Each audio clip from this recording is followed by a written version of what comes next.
तो क्या गुरु Rabindranath anti national थे? क्या सरदार पटेल एंटी नेशनल थे? क्या जो उस वक्त के सारे नेता थे कांग्रेस के वो एंटी नेशनल थे? क्योंकि बाकी का नाम लूंगा तो ये फूक जाते हैं। मैं पंडित जवाहरलाल नेहरू का नाम लूंगा, ये फूक जाएंगे। मैं और अबुल कलाम आज़ाद साहब का नाम लूंगा तो ये उछल जाएंगे। तो मैं तो उनका नाम ले रहा हूं जिनका भेज धरा था, आपने भेज धरा था ना प्रधानमंत्री जी ने गुरु रविन्द्रनाथ टैगोर का, तो मैं उनका नाम ले रहा हूं। क्या वो एंटी नेशनल थे? उन्होंने ही ये प्रस्ताव रखा था, उन्हीं की सलाह के ऊपर। सुभाष चंद्र बोस जी एंटी नेशनल थे। सुभाष चंद्र बोस ने ये बात पूछी थी और सुभाष चंद्र बोस के पूछने पर गुरु रविन्द्रनाथ ने टैगोर ने सलाह दी थी कि इन दो छंदों को रखा जाए, क्योंकि भारत एक धर्मनिरपेक्ष राष्ट्र होगा जिसके अंदर सभी लोगों का समावेश होगा, जिसके अंदर हिंदू मुसलमान सब लोगों को अपनी इबादत का इख्तियार होगा। तो उसी के ऊपर वो गाया जाता है। और आज से नहीं गाया जा रहा। आपने तो जब डंडे पड़ते थे गाया नहीं, तब भी हम ही गा रहे थे, आज भी हम ही गा रहे हैं। आज आप ये सिर्फ राजनीति से ध्यान हटकाने के लिए कि नीट वालों ने आपका इलाज कर दिया, बच्चों ने, अभी दूसरे और इलाज करने को तैयार फिर रहे। वो जैन अल्फा नई नस्ल आ गई है, वो इलाज करने को फिर रही है। तो आप उससे डर रहे हो, आपको डर लग रहा है। अब ये डर के अंदर कर रहे हो। हमें तो कल भी प्रेम था, हमें आज भी प्रेम है। आपको ना कल प्रेम था ना आज प्रेम है। लाहौर 39 अधिवेशन के अंदर जो ये प्रस्ताव लाया गया था विभाजन का, उस प्रस्ताव से पहले सावरकर जी ने क्या कहा था? दो राष्ट्र की थ्योरी किसने कही थी?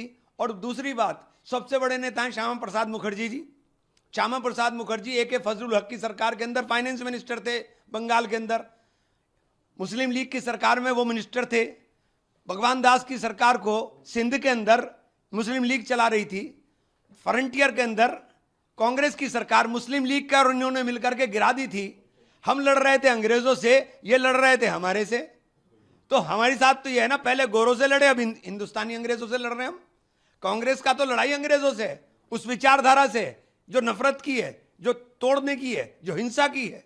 हमारी तो लड़ाई उन्हीं से है। सरदार पटेल साहब के बारे में क्या राय है आपकी, वो बता दीजिए। आप सरदार पटेल को क्या मानते हैं वो बता दीजिए। चूंकि उस अधिवेशन में सरदार पटेल भी थे, उस अधिवेशन के अंदर सुभाष चंद्र बोस भी थे, उस अधिवेशन के अंदर गुरु रविन्द्रनाथ टैगोर का क्या, पंडित जवाहरलाल नेहरू, इनकी सबकी बात छोड़ दीजिए जिन्हें आप 24 घंटे कहते हैं, जिन्हें आप बताते हो कि हमारे महान महान। क्योंकि आप अपनी विरासत में ढूंढोगे तो आपको चिराग लेके भी नहीं मिलेगा कोई महान, कि चिराग लेके भी ढूंढो और मिल जाए तुम्हें कोई महान नहीं मिलने का। जंग आजादी में हम ही मिलेंगे, हमारे बाबा और अजदाद ही मिलेंगे।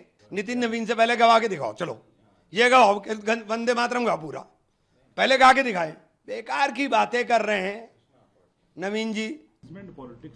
ये कौन सी वर्किंग कमेटी के रेजोल्यूशन की बात कर रहे हैं? वो रेजोल्यूशन तो 1937 में हुई थी।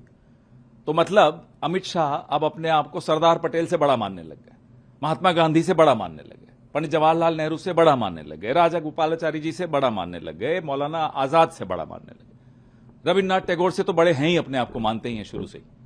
इन सबसे बड़े हो गए कि अब हमारी 1937 की CWC की रेजोल्यूशन के खिलाफ बोल रहे हैं, कॉन्स्टिट्यूएंट असेंबली के खिलाफ बोल रहे हैं। अंबेडकर साहब से भी बड़े हो गए। कॉन्स्टिट्यूएंट असेंबली में पूरे देश की हर विचारधारा का व्यक्ति मौजूद था।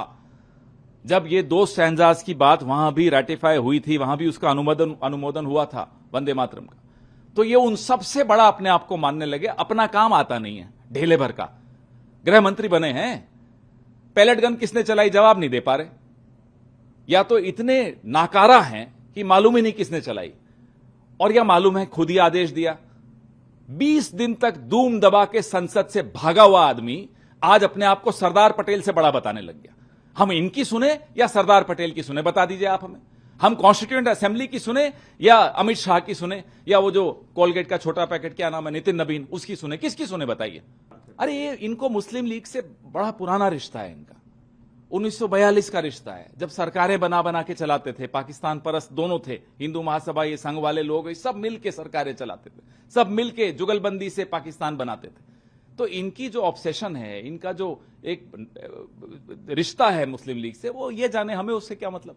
हम संविधान की बात करते हैं, हम कॉन्स्टिट्यूएंट असेंबली की बात करते हैं, हम 1937 की उस रेजोल्यूशन की बात करते हैं जिस रेजोल्यूशन के आर्किटेक्ट सरदार पटेल, नेताजी सुभाष चंद्र बोस, महात्मा गांधी, पंडित जवाहरलाल नेहरू, C राजगोपालाचारी, मौलाना अब्दुल कलाम आजाद, ये सब थे।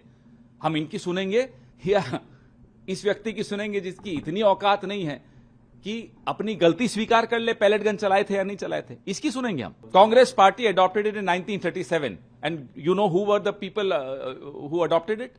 सरदार Patel, Pandit Jawaharlal Nehru, Mahatma Gandhi, Netaji Subhash Chandra Bose, C Rajagopalachari, Maulana Abdul Kalam Azad, on the advice of Gurudev Rabindranath Tagore. Is Amit Shah bigger than all of them? That he's criticizing that resolution today? Is he bigger than the Constituent Assembly?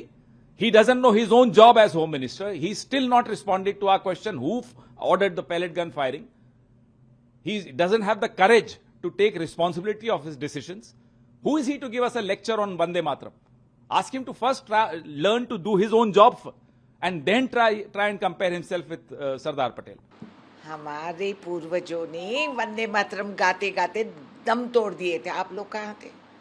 इतने साल आप लोग भी यही गाना गाए थे। 12 साल से आप हुकूमत में बैठे, आपने भी यही गाना गाए थे। रातों रात अब याद आ गए। जो आदमी लोग पार्लियामेंट में आ नहीं सकते, पार्लियामेंट में जवाब नहीं दे सकते, बच्चों पर आपकी ताकत लाद के आप उनको पिटवाते हैं। आप हमें समझा रहे हैं कि हम क्या चीज़ है। हेलो, ये पहचानो, इसको अपीजमेंट नहीं कहते। कभी पढ़े हैं देश के इतिहास और आप जानकारी हो तो ये वो लोग तैयार किए थे जो संविधान को लिखे हैं, जो महात्मा गांधी हमारे देश को आज़ादी का दिशा दिखाए थे, वो फैसला करे थे। इसको अपीजमेंट नहीं, अंग्रेजी में इंक्लूसिव कहते हैं। इंक्लूसिव का माने नहीं मालूम ना? जाके ढूंढो, डिक्शनरी खोलिए। नहीं, लेकिन वो तो सीधा सीधा आरोप लगा रहे हैं कि वंदे मातरम के आप पूरे 6 क्षण इसलिए नहीं गाना चाहते क्योंकि आप लोग मुस्लिम तुष्टीकरण की बात। अरे आप जो मर्जी बात कर रहे हैं, अरे मुस्लिम पुष्टिकरण, क्रिश्चियन पुष्टिकरण, क्या बात कर रहे हैं आप? आप कौन होते हैं ये फैसला करने के लिए? क्या पढ़े लिखे हैं आप? आप संविधान लिखे हैं क्या? आपको क्या जानकारी है? ये मत कहो और ये मत करिए। सारा देश विदेश भी पहचान लेगी आप क्या चीज़ है।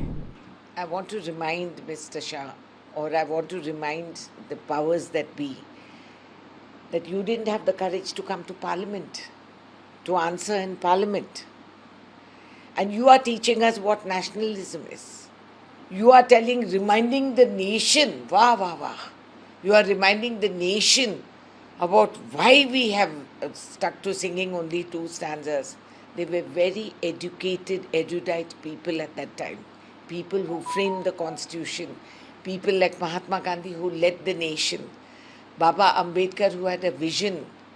And such great people.